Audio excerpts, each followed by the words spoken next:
de la vida eterna. Él es la vida, Él es el camino, nadie va al Padre sino por el Hijo. Él es la vida, Él es el camino, nadie va al Padre sino por el Hijo, por Cristo, aleluya, amén. Mientras enseñaba en el templo, Jesucristo preguntó: ¿cómo dicen los escribas que el Mesías es hijo de David? El mismo David, inspirado por el Espíritu Santo, dice: dijo el Señor a mi Señor, siéntate a mi derecha y haré de tus enemigos estrado de tus pies.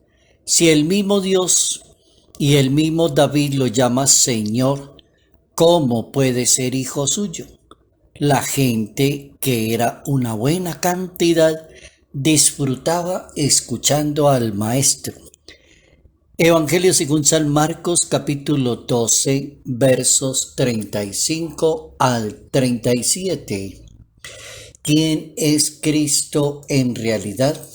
¿Cómo hablar de Cristo de una manera bien precisa? Notas amables a la palabra de Dios, viernes 4 de junio, año 2021.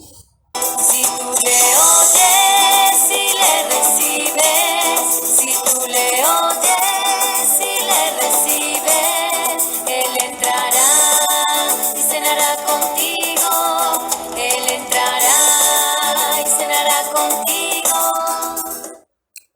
Ese capítulo 12, verso 35, Evangelio según San Marcos, nos permite hoy el tema del mesianismo. Jesucristo es el Mesías, Él es el Hijo de Dios, el enviado, el que tenía que venir al mundo. Hay una cantidad de títulos a Jesús de Nazaret en los inicios de las versiones del Evangelio para querer indicarnos a nuestra fe de dónde viene Jesús de Nazaret, quién es Cristo de verdad. Y la respuesta la tiene la Sagrada Escritura. Jesucristo hablando con la gente, yo diría que haciendo catequesis, porque el texto habla de que estaban encantados escuchando a esta persona cómo habla de bueno, de sabroso, de preciso y cómo dice lo que tiene que decir. Dice el texto, disfrutaban escuchándolo a él.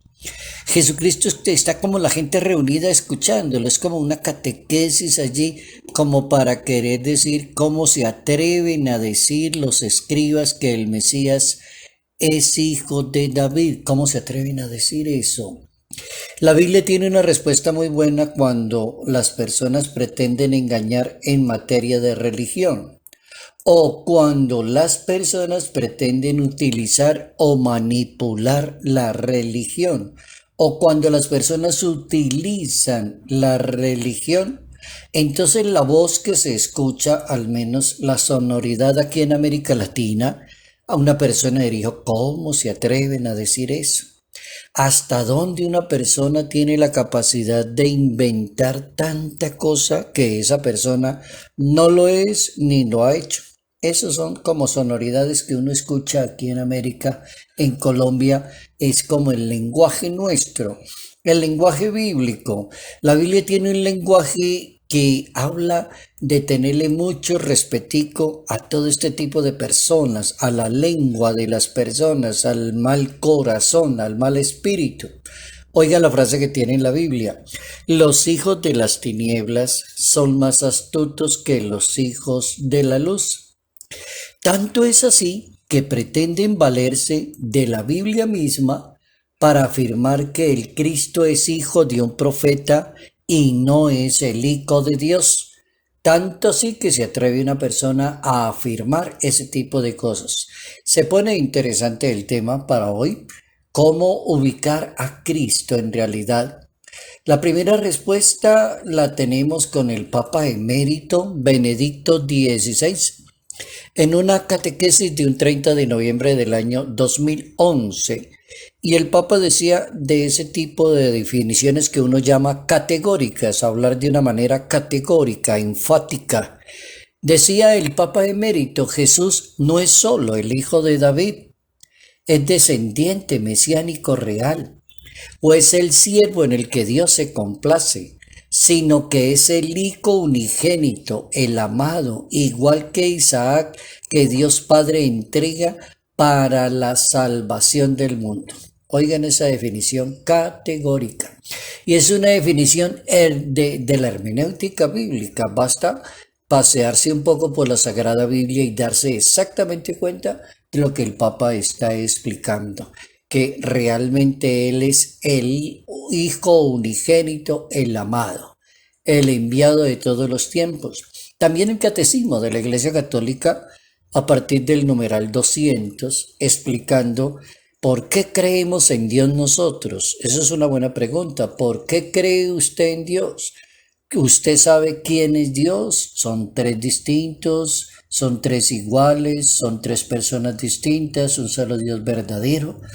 Entonces nos da la mano el catecismo hablando del concilio de Constantinopla del año 381.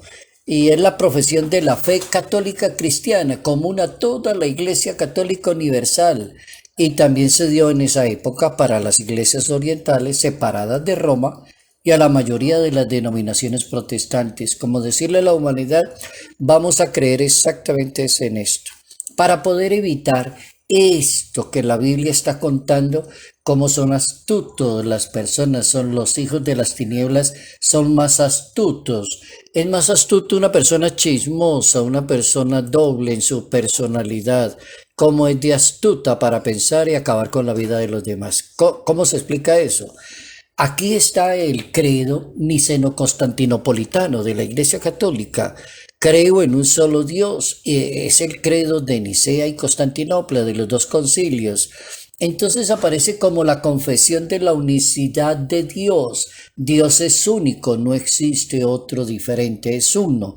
La fe de nosotros los católicos confiesa que hay un solo Dios por naturaleza, por sustancia y por esencia.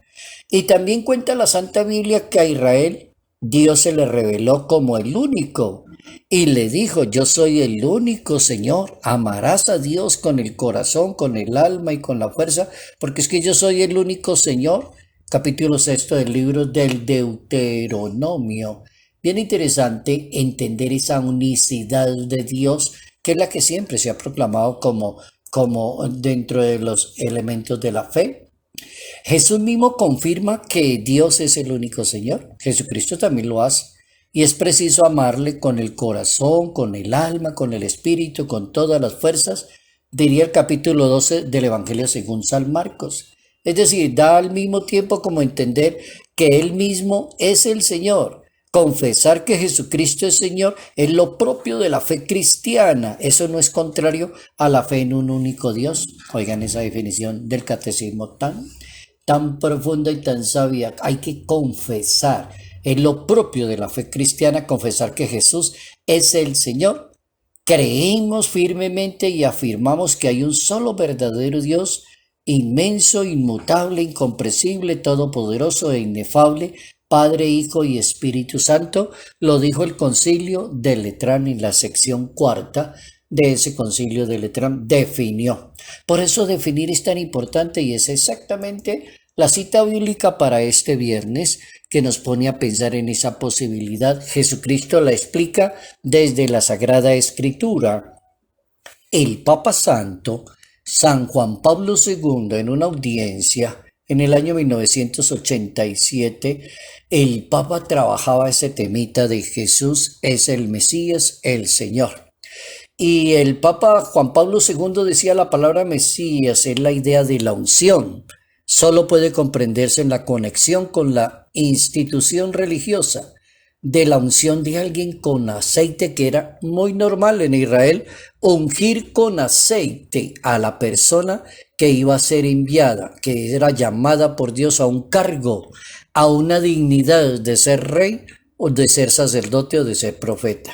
Entonces el Papa recuerda esa teología veterotestamentaria como para decir, eso es normal, ungir a la persona, Él es el rey, Él es el Mesías, Él es el sacerdote, Él es el profeta. La Biblia dice que en el capítulo primero del Evangelio según San Lucas dice que el ángel Gabriel le anunció a María que había sido escogida para ser la madre de alguien que es el Salvador. Es decir, le habla de la realeza del Hijo de Dios. Le dará al Señor Dios el trono de David su padre, reinará en la casa de Jacob y su reino no tendrá fin. Luego vuelve e insiste en que Él es el Mesías, Él es el Rey, Él es el Salvador del mundo. Fíjense cómo es de importante de entender la Santa Biblia. En la Anunciación se presenta a Jesús como aquel en el que se cumple la antigua promesa. Es decir, Cristo Rey en la tradición bíblica, Rey mesiánico del Mesías, y así se encuentra cantidad de veces en el Evangelio, que hablan la misión de Jesús de Nazaret y transmiten su enseñanza. Bien interesante haber aprendido eso, quién es Jesús. Es el Hijo unigénito, el amado, igual que Isaac, que Dios Padre lo entrega para la salvación del mundo, diría Benedicto XVI. Hay que tenerle mucho cuidado a lo que dice la Biblia. Los hijos de las tinieblas son más astutos que los hijos de la luz. Quiere darte la vida eterna. Él es la vida, Él es el camino. Nadie va al Padre sino por el Hijo. Salud, paz y bendición. Bendición en el nombre del Padre, del Hijo y del Espíritu Santo. Padre Jairo Yate Ramírez, Arquidiócesis de Ibagué. Él es la vida, Él es el camino. Nadie va al Padre sino por el Hijo, por Cristo. Aleluya, amén.